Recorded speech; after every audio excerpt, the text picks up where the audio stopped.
வீராமாறன் serial promo பற்றி பார்க்கலாம் வாங்க. அதுக்கு முன்னாடி நம்ம சேனலை சப்ஸ்கிரைப் பண்ணாதவங்க கீழே இருக்கிற சப்ஸ்கிரைப் பட்டனை கிளிக் பண்ணிவிட்டு பக்கத்தில் இருக்கிற பெல் பட்டனையும் கிளிக் பண்ணிடுங்க.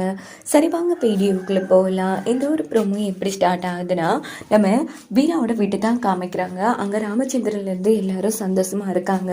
வீரா, நீ எப்படியோ என் பிள்ளைய காப்பாற்றிடுவேங்கிற நம்பிக்கை எனக்கு இருக்குமா, அதனால நாங்கள் தைரியமாக இருப்பா அப்படின்னதோ கவலைப்படாதீங்க மாமா, விடிஞ்சதோ கண்டிப்பாக மாறன் நிரபராதின்னு மாறனை விடுவிப்பாங்க, அதுக்கான வழிகளை நான் பார்த்துக்கிறேன் அப்படின்னு வீரா சூப்பராக பேசிட்டு இருக்காங்க. அன்னைக்கு காலையில் தான் காமிக்கிறாங்க. அப்போது அன்பழகன் இங்கே பாருங்க, உங்கள் தங்கச்சி இருக்கும் வரைக்கும் என்னால் எதுவுமே பண்ண முடியாது. அவங்க இதெல்லாம் பண்ணி எப்படியோ கேஸை திசை திருப்பிடுவாங்க. இன்னைக்கு இந்த தண்டி போட்டுட்டாங்க, நாளைக்கு என்னென்னலாம் பண்ணி அந்த வீரா மாறனை வெளியில் எடுக்க போகிறாலோ தெரியல அப்படின்னு அன்பழகன் கண்மணி கிட்ட சொன்னதும் உடனே கண்மணி இங்கே பாருங்க, இப்போ வீரா கோர்ட்ஸில் வாதாடினா தானே மரம் வெளியில் வருவான், அதனால வீராவை வரவிடாம பண்ணிடலாம் அப்படின்னதும் என்ன சொல்றீங்க, இங்கே பாருங்க கோர்ட்ஸில் டைம் முடியும் வரைக்கும் வீராவை வரவிடாம பண்ணிடலாம், அதுக்குரிய வேலைகளை நீங்க தான் பண்ணணும், ஆனால் என் தங்கச்சிக்கு ஒரு சின்ன காயம் கூட வரக்கூடாது அப்படின்னு கண்மணி சொன்னதும் கண்மணி நீங்களே சொல்லிட்டீங்களே, கவலைப்படாதீங்க, கண்டிப்பா வீரா கோர்ட்ஸுக்கு வரமாட்டா, நான் பார்த்துக்கிறேன் அப்படின்னுட்டு அன்பழகை என்ன பண்ணலான்னா திட்டம் போட்டு கொஞ்சம் பேரை வச்சு நம்ம வீராவை தோக்குறதுக்கு அநேகமான வாய்ப்புகள் இருக்கு. ஸோ அதே மாதிரி பார்த்தோம்னா எல்லாருமே கோட்ஸுக்கு கிளம்புறாங்க.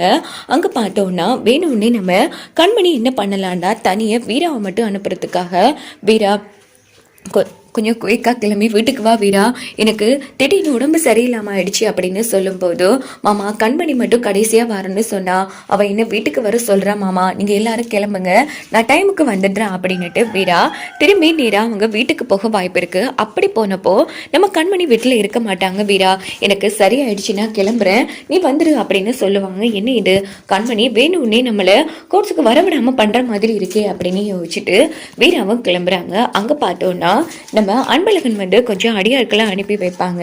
அந்த டைம் பார்த்து நம்ம மீரா தூக்கிட்டு போயிடுவாங்க. இந்த பக்கம் பார்த்தோம்னா எல்லாருமே கோர்ட்ஸுக்கு வந்துடுவாங்க. ஸோ நம்ம மாறனோட ஹியரிங் வரும். அப்படின்னு பார்த்து சரி இந்த பையனோட வைஃபுங்க அவங்க தானே வாதாடிட்டு இருந்தாங்க நேற்று, ஆமா வீராவை வர சொல்லுங்க அப்படின்னு போதும் இந்த பக்கம் அன்பழகன் கண்மணி எல்லாரும் சிரிக்காங்க. என்னென்ன இன்னும் வீராவை காணும், அதாமா எனக்கு ஒன்றும் புரியல, ஐயோ நம்ம புள்ள வரக்கூடாதுன்னு வீராவுக்கு எது நடந்துருச்சோ தெரியலையா அப்படின்னு போதும் அப்பா பதட்டப்படாதீங்கப்பா, கண்டிப்பா வீரா வருவா அப்படின்னு கார்த்திக் அந்த இடத்துல சொல்லும்போது இந்த பக்கம் ராகவன் இங்க என்ன நடக்குது ஒன்றும் புரியலையே அப்படின்னுட்டு அவங்க ஒரு பக்கம் டெச்சில் இருந்துட்டு இருக்காங்க.